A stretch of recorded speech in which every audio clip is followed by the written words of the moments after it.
नमस्ते। कभी सोचा है कि हमारी प्लेट में जो खाना है वो हमसे बात करता है?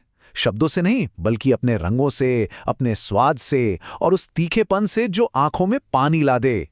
आज हम भोजन की इसी सीक्रेट लैंग्वेज को डिकोड करने वाले हैं और अपनी थाली में छिपे साइंस को सबके सामने लाएंगे।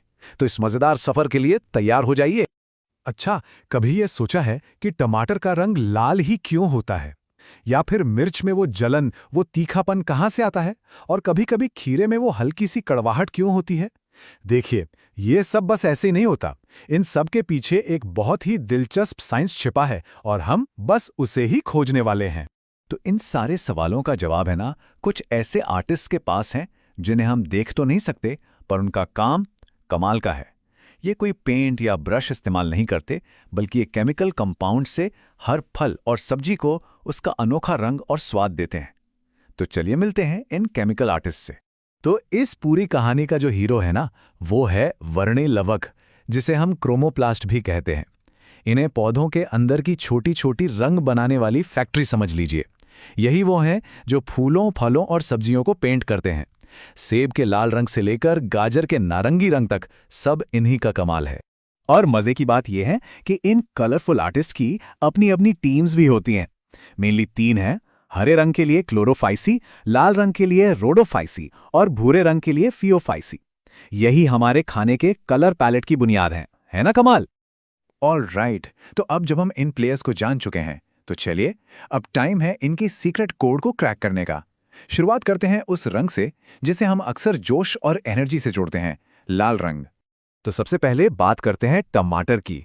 उसका वो जो गहरा लाल रंग है ना, वो आता है एक कंपाउंड से जिसका नाम है लाइकोपीन। और चुकंदर का वो जबरदस्त गहरा लाल रंग, वो आता है बीटानिन से। देखा, एक ही रंग के पीछे कितने अलग अलग आर्टिस्ट काम कर सकते हैं। अब आते हैं गाजर पर। उसका वो ब्राइट ऑरेंज कलर, वो आता है बीटा कैरोटीन से। और ये सिर्फ दिखने में अच्छा नहीं है, ये असल में एक न्यूट्रिशनल सुपर हीरो है। लेकिन सबसे कमाल की बात पता है क्या है?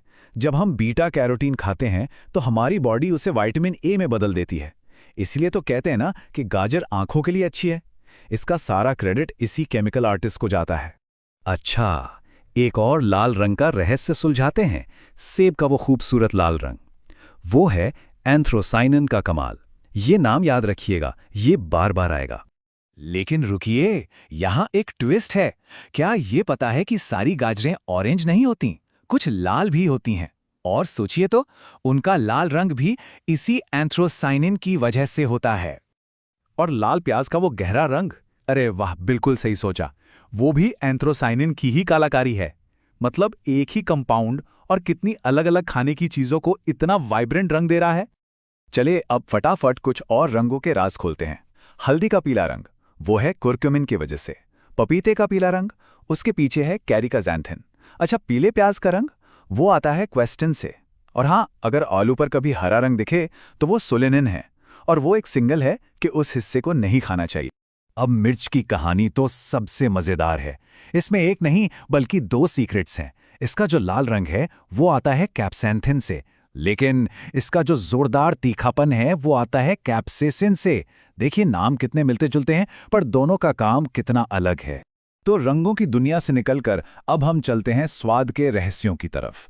मतलब कड़वाहट, कसैलापन, तीखापन, इन सब की भी अपनी एक अलग ही डिजाइन है जिसे इन्हीं केमिकल आर्टिस्ट्स ने तैयार किया है। जैसे आंवले में जो एक कसैलापन सा लगता है ना, वो टैनिन की वजह से है। बादाम में जो हल्की सी कड़वाहट होती है वो है एमाइलैडिन के कारण। और करेले का जो फेमस कड़वापन है उसका क्रेडिट जाता है मेमोडिकोसाइड को। और यहाँ तो एक बहुत ही मजेदार कनेक्शन है। खीरे की कड़वाहट आती है कुकुरबिटेसी नाम के एक कंपाउंड से। और मजे की बात यह है कि खीरे का पौधा खुद कुकुरबिटेसी फैमिली से आता है। मतलब सुराग तो नाम में ही छिपा था। पपीते से जुड़ा एक और इंटरेस्टिंग फैक्ट, जब हम कच्चे पपीते को काटते हैं तो उससे एक दूध जैसा लिक्विड निकलता है ना? ये पेपेन नाम के एक एंजाइम की वजह से होता है। और ये इतना पावरफुल है कि इसे मीट टेंडराइजर की तरह भी इस्तेमाल किया जाता है। और आखिर में मूली का वो तीखा चरपरा सा स्वाद जो एकदम से हिट करता है, उस अनोखे एहसास के पीछे आइसोसाइनाइड नाम का कंपाउंड है। तो हमने इतने सारे राज खोले, लेकिन खाने की दुनिया तो रहस्यों से भरी पड़ी है।